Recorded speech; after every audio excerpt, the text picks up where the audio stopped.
நான் வந்து தமிழ் புக்ஸ் படிக்கணும்னு ஆசைப்பட்றேன்.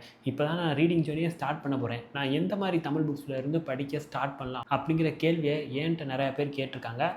அதுக்காக தான் நான் இப்போ அவங்களுக்கு 6 புக்ஸ் கொண்டு வந்திருக்கேன். இந்த 6மே பிகினர் ஃப்ரெண்ட்லி புக்ஸு. நீங்கள் படிக்க படிக்க படிக்க உங்களுக்கு வந்து ரீடிங் மேலே இன்ட்ரெஸ்ட் ஏற்படுத்துகிற மாதிரி உள்ள புக்ஸு. இப்போ வாங்க அந்த புக்ஸ் என்னென்னு சொல்லிட்டு பார்த்துடலாம். முதல் புக் பார்த்தீங்கன்னா சுஜாதாவோட என் இனிய எந்திரா. இந்த புக் வந்து ரொம்ப ரொம்ப ரொம்ப பிகினர் ஃப்ரெண்ட்லியாகவும் இருக்கும், அதே டைம் ரொம்ப நல்லாவும் இருக்கும், அவ்வளோ இன்ட்ரெஸ்டிங்காக இருக்கும். 2022 என்ன நடக்க போகுது அப்படின்னு சொல்லிட்டு அப்பயே சுஜாதா அவர்கள் எழுதி வச்ச புக் இது. இதை இன்ஸ்பயர் பண்ணி தான் சங்கர் எந்திரன் எடுத்தார் அப்படிங்கிற பேச்சும் இருக்குது. இதில் வந்து 2022 மனிதர்களுக்கு வந்து என்ன மாதிரி வாழ்க்கை அமைஞ்சிருக்கு அப்படிங்கிறத காட்டுவாங்க. இந்தியாவில் வந்து எப்படிப்பட்ட ஆட்சி அப்படி நடக்கும்னு பார்த்தீங்கன்னா, அங்கே வந்து லஞ்சம் இருக்காது, கவிதை இருக்காது, பண்பாடு இருக்காது, கலை இருக்காது, மனிதர்களுக்கு என்டர்டெயின்மெண்ட் ஒன்றே இருக்காது. குழந்தை பெற்றுக்கிறது கூட சுயமாக அந்த மனிதனால் முடிவெடுக்க முடியாது. அதையுமே அரசை சார்ந்து அரசிட்ட கேட்டு தான் முடிவெடுக்கிற நிலைமையில மனிதன் இருப்பான். அதில் ஒரு ரோபோட்டிக் டாக் வரும், அதுதான் இந்த கதையோட ஹீரோவேன்னு சொல்லலாம். நிலா அப்படிங்கிற பெண்மணியோட கணவர் காணாமல் போவார். அந்த டாகும் நிலாவும் சேர்ந்து நிலாவோட கணவரை கண்டறிஞ்சாங்களா, அண்ட் அப்போ இருக்க சூழலுக்கு எதிராக அவங்க எப்படி போராடினாங்க, இது எல்லாம் தான் கதையே. படிக்க படிக்க அவ்வளோ இன்ட்ரெஸ்டிங்காக இருக்கும். கண்டிப்பாக ட்ரை பண்ணி பாருங்கள். அடுத்த புக் பார்த்தீங்கன்னா சீசு செல்லப்பாவோட வாடிவாசல். உங்களுக்கு ஜல்லிக்கட்டு பிடிக்குமா? கண்டிப்பாக அந்த புக்கை படித்து பாருங்கள். இதில் வந்து மாடுகள் அடக்கிறது மட்டும் இல்லை, மாடுகள் வளர்ப்பை பற்றி, அந்த மாடுகள் வளர்க்கும் மனிதர்களை பற்றி, எல்லாரை பற்றியும் சொல்லியிருப்பார். அந்த மனிதர்களோட வாழ்க்கை எப்படி இருக்குது அப்படிங்கிறத பற்றி பேசியிருப்பார். அவ்வளோ அழகான புக்கு. இது வந்து இப்போ கிராஃபிக் நாவலாகவும் அவைலபிளாக இருக்குது. இப்போ நீங்கள் குழந்தைங்களுக்கும் இதை வாங்கி கொடுக்கலாம். இப்போ அவங்களுக்கு 10 to 15 வயசு இருக்குதுன்னு வச்சுக்கோங்க, அவங்களுக்கு இந்த கிராஃபிக் நாவலை நீங்கள் கண்டிப்பாக பரிசாக கொடுக்கலாம். அவங்க படித்து ஏகப்பட்ட விஷயங்கள் ஜல்லிக்கட்டு குறித்தும் நமது பாரம்பரியம் குறித்தும் தெரிஞ்சுக்குவாங்க. அண்ட் இது வந்து நார்மல் புக்காகவும் அவைலபிளாக இருக்குது. 3வது புக் பார்த்தீங்கன்னா சில நேரங்களில் சில மனிதர்கள், ஜெயகாந்தனோடது. சொசைட்டியில் உள்ள நெறிமுறைகளை கேள்வி கேட்குற மாதிரி இந்த புக் அமைஞ்சிருக்கும். இதில் வர்ற பெண்மணி எப்படி சொசைட்டியை ஃபேஸ் பண்ணுறா, சொசைட்டி கேட்குற கேள்விக்கு எப்படி அவள் பதிலாக அமைகிறா அப்படிங்கிற எல்லா விஷயமும் அவ்வளோ அழகாக சொல்லப்பட்டிருக்கும். இது வந்து சொசைட்டியில் உள்ள ஸ்டீரியோ டைப்ஸை உடைக்கிற ஒரு புக்காக இருந்துச்சு. அப்போவே மனுஷன் இப்படியோ எழுதியிருக்கானே அப்படிங்கிற அந்த வியப்போட நீங்கள் இந்த புக்கை படிப்பீங்க.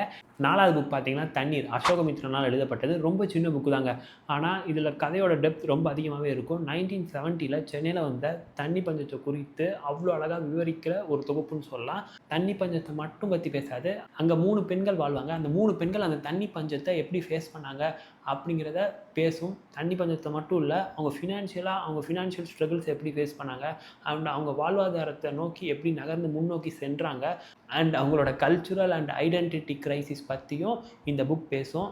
5வது புக் பார்த்தீங்கன்னா யானை டாக்டர்னு சொல்வேன்னு பார்த்தீங்களா, இல்லை சோற்று கணக்கு. நீங்கள் மொத்த தொகுப்பாக ஜெயமோகனோட அறம் புக் கண்டிப்பாக வாங்கிக்கலாம். நான் வந்து என் அக்காட்ட இப்போதைக்கு கொடுத்துருக்கேன் அந்த புக்கை படிச்சுட்டு தாங்கன்னு சொல்லிட்டு.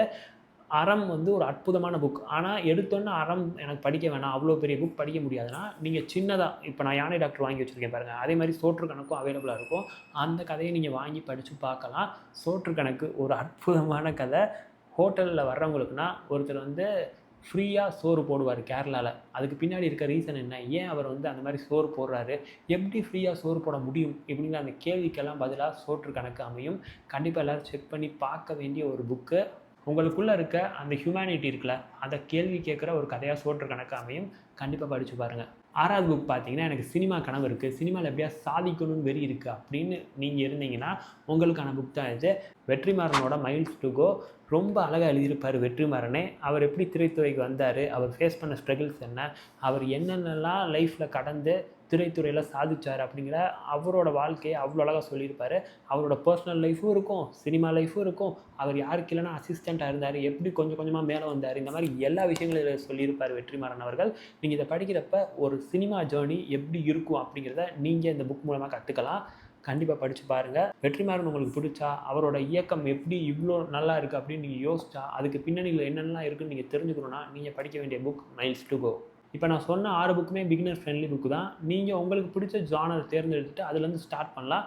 மோஸ்ட்லி நீங்கள் என் இனிய எந்திராலேருந்து ஸ்டார்ட் பண்ணுங்கள். ஏன்னா அது எல்லாருக்குமான ஜானர் அமையும்னு சொல்லிட்டு நான் நம்புகிறேன். அது என்னோடய ஒப்பீனியன் தான். ஏன்னா மீதியெல்லாம் வாழ்க்கையை பற்றி பேசும், வாழ்க்கையில் நடக்கிற பிரச்சனையை பற்றி பேசும்.